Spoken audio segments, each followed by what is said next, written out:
Ekwapimpo ensemo achese enu ada ebebe piemu ewo oman Ghana emu so koko piemu ya Accra Circuit Court na ensensemo se de yenu abayi koko su ye ewo hono a wo chese wo mfa ne bone nchen waje tum se ade ne de oye enye edie na eno ena se de na ensem no ekwo ne se de yenu abayi ti ni so otimi wo se ye wonu me hu anase chese wo onye na ade se ade a wo ye obesan aye eye ebienum eno ena wa wunim aya oman Ghana yewo mu ensem okodi adodo na beso emu ewo eso me ne wo ekasai ediem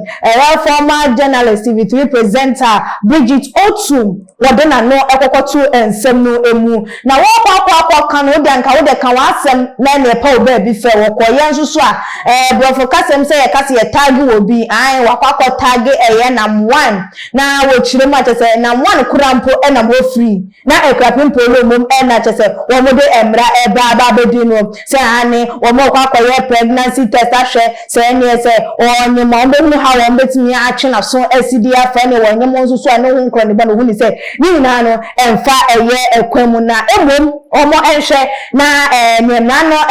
wo mo wo se mani di wo mo no ye fe di wo mo mo enye wo mo achese wo mo eye wo mo bibie keke no ena ye de emra no ebedu wo na same ena Bridget Otu ede ne nsem no etu eja ama enede yin suso no we na one suso aba retaliate na se wa be reply no with the comment no Bridget Otu ede no eni wo say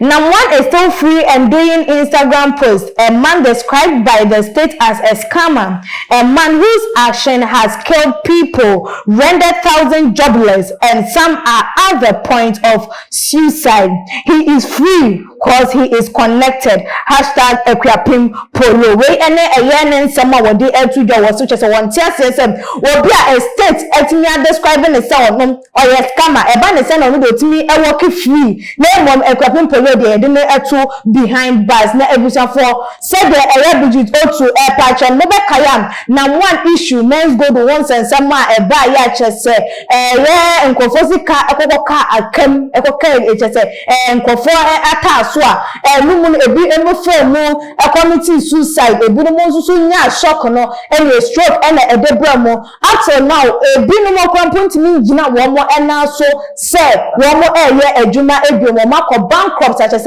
wo mu nisika kwa wo mo ede start enkane na nkomo ya defo na nke ne dey say wo mo ba be asresere for eno ena chese Bridget Otu ejigina so eka say wo no krampam wetimi ama enkofo akọ bankrupt wetimi ama enkofo adwuma asem wetimi ama ebinu mo nsusu abaye jobless ebinu mo nsusu no chese adaye ayarefo gugu paso a chese ye hwe wo mo ye pija wo mo edware wo mo ye mo nyoma ede ema wo mo ono krampo no ye jaimo so one na free ene na Instagram chese posti ye ehon kro ne ba emom Ekwapim Polo wo no yi ne ho da che ne ba wo no ana o che ne ba ne wo no na se wo yi ne ho ede akire no na odo se enye kwan pa eso ediem na nso so ababa abato abonti a wo no de ye twe ne yere dede and no akwa kopiemu e wo court to the sense ye be the charges baba abebo no ama akwa da eye abanku kuma no ene ne house na one payintimi enche no enti na tese hu ya krampo se Ekwapim Polo so no ye den ye che no anasem ye di emra edi no na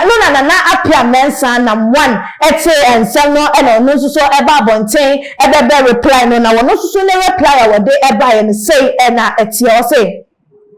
stop misleading the public. Even on a foreign land, I was acquitted and discharged. A decision that was affirmed by the appeal court and the Supreme Court. My granny wasn't the presiding judge. Back home, I pleaded not guilty. I am having a day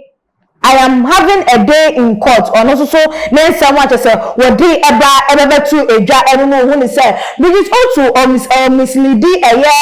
timemfo and say yen ya wo omayi emu esan so no krampo nam na wo obi my so krampo no ye de no ekokopie mu ewo mranimfo enu ma je say nu mu no ye de charge enu na say ni na mu no enye say me ye president judge ni na ja no ma ni da eye efie enso no krampo no pleading not guilty na susu nyina mu no nya de say you have a mercy e de ema no na say you hu ne mo body emra ne se no ye ma na e dan efesi eye ebi enti still na no oda so ego anaso wo court ekokoye de ese na efata de se emba bonti na no nche se wa fa no hototo tuntu onya se wo no etade eno anase de wonim e na wo ka na ya na one ensem no mu no e na dodo na e ka se wonya de wo keka no krampo na omo enya etie esanse wo no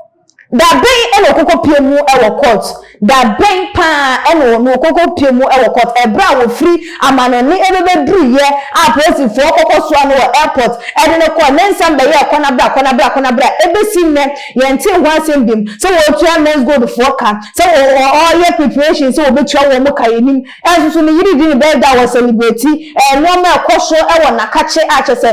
ye enije ensem enso so nkofo ete eye arewo emu nkofo ete eya emu enti so wo se eyampa se da ne da wo kokko to dia ene won kire anase wo ma wo manu ehunu because wo mu hunu hwe ya wo mu entimi ngnd na abusuafo wo hwe se de eye krapem polo ne nsam no ekọ aba bedu sam pempenso ya ma ene dey bridget otu edina no atumo wo ni sem enwa na ewo omayi mu eno ebi etia ehiafo nkwa wo wu ni bie mo achese mo bro wafo no mo na emra no so mu a enwe mu di den na mo sika no mo in connection with people no ede and na so mo we be huna na ya katasu memu asubu kata no masan na chese eno anu no wo metwa eye ensem no eso no wo hwe bigit otu ne ensem odi etu edwia the walking sa enete wo mayimu anam wo mu say justice aye kan justice no enko emfa ma obi ana se ekọ ede ema eye ehiafo eye skafo enko awo mo ena chese emra no etimi eye bibi ede mo mensu emem so we ehiani ede a enoma enko emfa ema na se ye sa na tie dia na your mind no ebitime tumpon edu sampempen so ye pese ye ndu no so ye favor ebi ye partial in our judgment ana abusuafo se de kwakun polo ensem no ekọ ama emeda digit otu enso ede ensem no abetudwa no woso adwentwefa ho enesen papa ebetudwa e wotumagin e comment section like the videos no share our other social media platform eso ekris kapa enemy din dasene ye besan edi ehia ebimakwa